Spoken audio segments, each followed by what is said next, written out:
Hi, and welcome to the latest episode of Innovation Deciphered. Today I'll be joined by Patrick Inglis, who is the current president of the Association of Consulting Architects. He's also a practicing architect himself. We're going to be discussing how the architectural industry can and perhaps should avail itself of the Research and Development Tax Credit Incentive, which is part of government policy.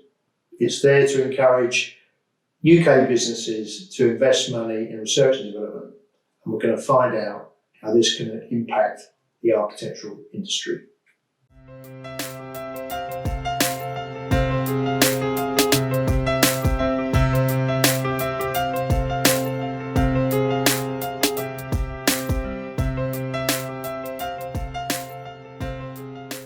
Hi Patrick, thanks very much for coming in to see us today, and welcome to the podcast. Just to give our viewers and listeners a brief intro to who you are and what you're about. Fine. I'm the president of the ACA, which is the Association of Consultant Architects, and we represent architects in private practice. I'm also a practicing architect, and I am a director of a small design-led architecture practice based in London. Inglis, IBLA. And I suppose we just need to we've got to be open and honest with our viewers. Invent and the ACA, we're partners, and we're trying to help your members who aren't already understand and avail themselves of the R&D tax credit incentive, which is available to UK businesses who pay tax, to reward them for doing research and development activity. Correct. I'm working to promote the idea of applying for this effectively grant to members. So hopefully the conversation will. Well, we're trying to unlock that because, in our experience, you get with people who aren't currently claiming, in our experience, there's a number of reasons why. Either they're very sceptical about it, and there's been some bad publicity in the last year or two from people who've been affected by bad actors in this industry, or they're not aware of it. And the third one is that they may be aware of it, but have dismissed it because the view is, well, we do architectural design, we don't think there's any research and development activity in it. And that particular one is often because people have a certain stereotypical view of what research and development looks like. So for those who are in that camp, they typically, if you ask them, what does R&D look like? They're a bit nice, they stop, don't tell me, so I know what you're thinking. Because people normally think of R&D in their mind's eye, it's a white room with a bench, microscopes on the bench, stools in front of the bench, people wearing white coats, looking at a petri dish. And at the end of the bench there's a flask of purple liquid bubbling away and some noxious gas coming off it. Which of course, if you're trying to find a vaccine for COVID, that's exactly what R&D looks like. But as you know, Patrick, in the architectural profession, it doesn't look like that, does it? No, I think what the journey that we've gone through over the last 10 years or so is it didn't cross our minds previously as a business that what we did on a substantial proportion of our time would constitute research and development in terms of the definition that you need to qualify for this grant. So I think it's definitely a mindset change, because lots of architects are doing R&D but are not thinking of it as research and development. And it's just it's important to change that way of thinking, starting with getting a good understanding of what kinds of things qualify as research and development, and then and then keeping that in the back of your mind as you're working on each individual project as to whether or not elements of it would qualify and allow you to claim tax credits against it.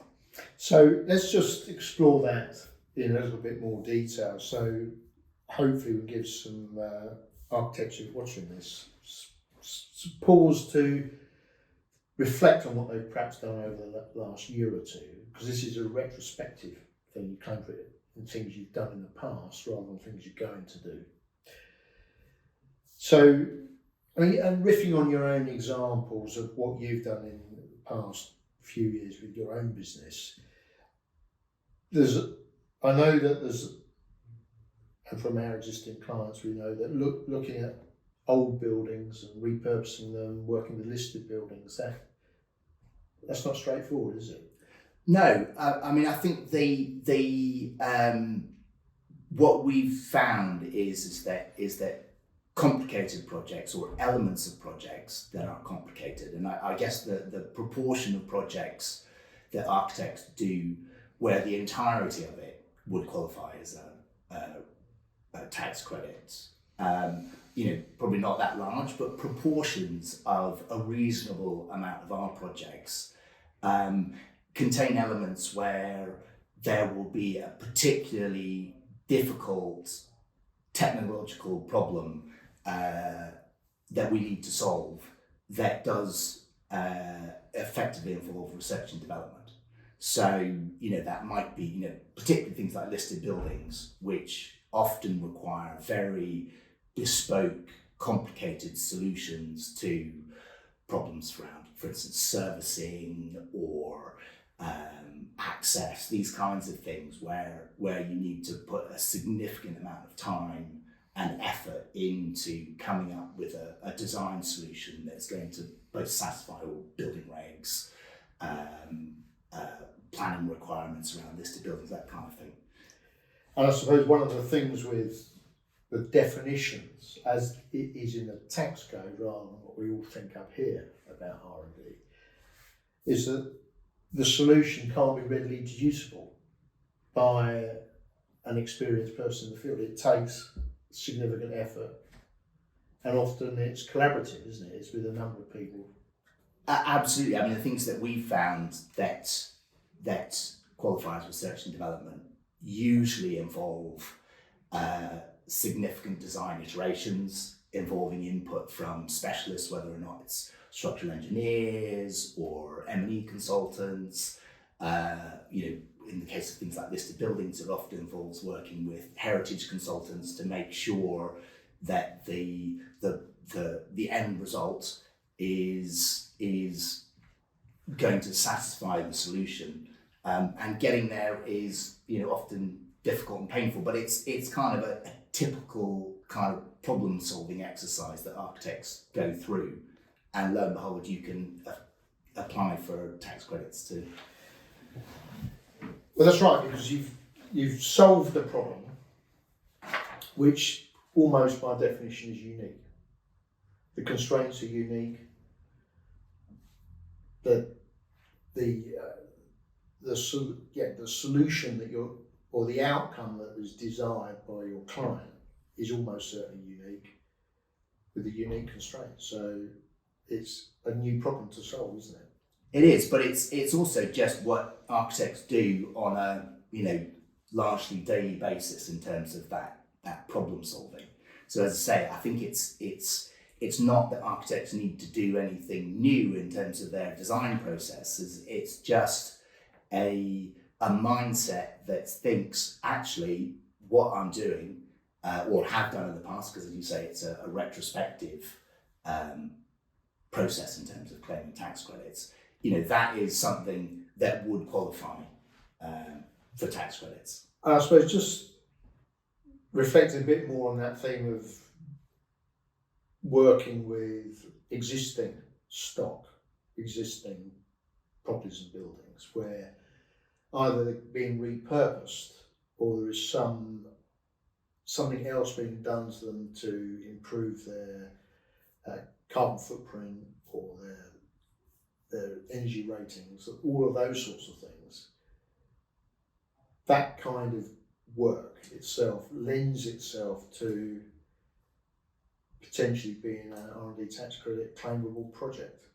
Absolutely. I mean, I think, particularly the area of sustainability and energy efficiency and things like that are obvious areas where there are going to be, need to be significant innovations on individual projects when you're dealing with existing buildings. And those, I think there's very fertile ground, and architects should just think, okay, actually I'm doing a retrofit project here. What are the things that I'm having to do that are unusual and difficult? And then think, oh, actually that might be qualify as research and development. And I think to allay some of the concerns that I know architects and other professions have around the whole concept of the incentives, it's not a loophole in the tax code. It's government policy to reward businesses that invest in research and development.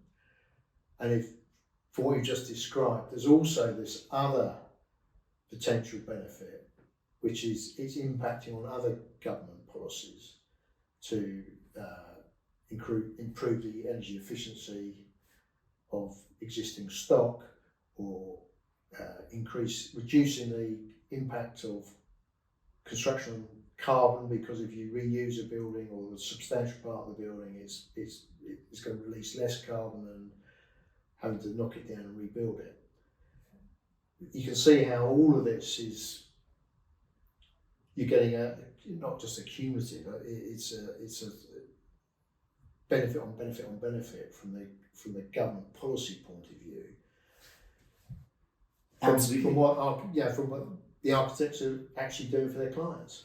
No, so I mean, I think that the government policy on this is just promoting people to innovate, and particularly in the area of sustainability, there's just clearly lots of knowledge that still has to be gained and lots of experimentation that needs to take place. So, architects who are doing things like post-project monitoring of performance and things like that, those are all feeding into the kinds of innovations in technology around sustainability that would be applicable to this process.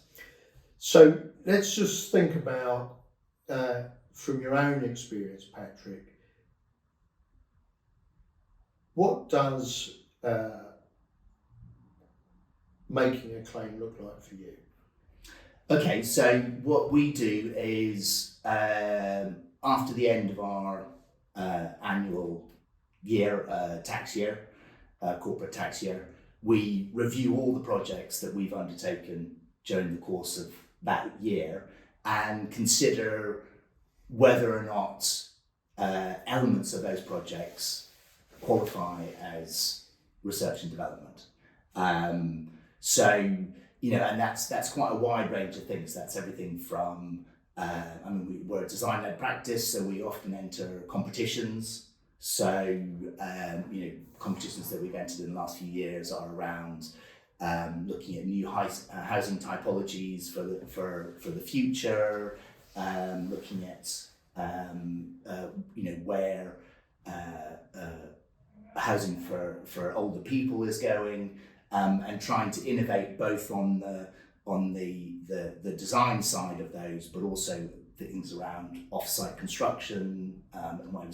So that's kind of one area where you're doing a competition, so it's very much an ideas competition. So that's very obviously research and development territory, but also elements of projects where we are doing a very unusual bespoke roof light, say, or something like that, where it might only be a small proportion of a project, but it's something that was particularly difficult within that project. So it is because I think another, I wouldn't say myth, but misconception is that to make a valid claim, one thing you have to have is cost. You don't have to have revenue associated with it. This is a cost-based incentive. So we find out that a lot of clients, whether it's competition or people have spent a lot of money on a tender where they put in a lot of technical thinking, problem solving for something that they will never or may never actually end up designing, constructing, what have you, because the money's been spent on solving a technological problem, whether or not they ever get paid for it. Yes, yeah, exactly. So competitions, unless you win, you don't tend to get paid for them. But there's still a cost attached to that. But also projects that you are being paid for, you can still claim. And to be honest, where we're trying to get to is to try and get ourselves into a mindset where at the outset of a project we are thinking about whether or not there are elements of that project that might qualify as research and development, because it means that we will have the ability to allocate more time against that particular part of the project because we're getting a grant for doing it. So I haven't been completely successful in that yet, but I think that's where ideally architects would go, so that it's not just a retrospective thing, but also a proactive thing where you're thinking, actually, I can take this particular design further because I'm going to be able to claim effectively grant funding against it. Yeah, and I think in that situation, you're demonstrating how the fact that there is an incentive is leading you to spend more money on getting a higher quality or better solution than you perhaps otherwise could. Absolutely. I mean, I think things like design competitions, which I think maybe some people win them the whole time, but in our experience, you only win a few, and therefore if it's not a remunerated competition, that is money that you're just investing in developing ideas, technologies, etc., and actually knowing that you can claim against the in-house costs of those things means that you can allocate more time to actually putting into that, because you know that you're going to get effectively a little bit of a subsidy towards it. Yeah, and I think that's absolutely demonstrating what the policy was there to incentivise, which is people spending money solving technological problems, which is good to hear. It's good to hear. So, Patrick, we've covered quite a lot of ground there. In terms of your members who aren't currently claiming, because there's 300? Yeah, 400. 300 or 400 practices. 400 practices. Maybe 1,500, 2,000. Just for their benefit, to give people an idea, we've got a big footprint with the AJ 100 as an example, and there's a range of what people can get back in terms of the way to look at it is obviously payroll. It can be anywhere between a broad range, depending on what people have been doing, between 7 and perhaps 25% of their payroll, depending on the type of work they're doing, the shape of their business, that kind of thing, as the qualifying cost. And the benefit you get from that varies depending on which tax year it is, because the benefit's coming down. But going forward from the 1st of April, costs from the 1st of April is 15%. So there's a significant potential there for businesses, and some subcontract costs also eligible. So it's still worth doing. It's an entitlement, it's part of the tax code, it's not a loophole or anything like that. So there's potentially a significant opportunity. Completely agree. I mean, I would encourage all architecture practices to review their projects, have a look at what the criteria are for qualifying for this, and think about their projects over the last few years and whether or not some or an element of those projects qualify, because I think that it's a significant opportunity for architects in general, and obviously in particular ACA members. And I think this is the sort of the advert, if you like, that we're in partnership, and we've offered obviously anyone who's interested in just finding out more, drop us a line and we'll set up a call. It's all on a sort of complimentary basis, unless you want us to actually help you make the claim, which when there's obviously a fee involved, but it's a special discount for ACA members. There is.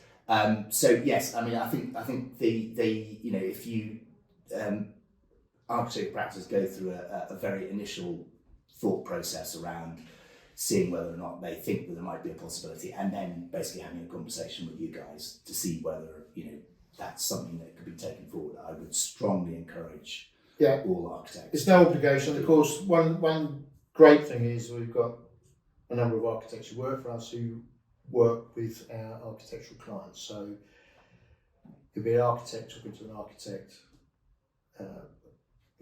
They speak the same language, literally. So, and you get someone with a very broad view of the market in terms of research and development activity in the architectural space. Yeah. Anyway, on that note, Patrick, it's been great having you on, and just like to say goodbye to our guests and see you on the next one. Thanks very much for listening. Thank you very much.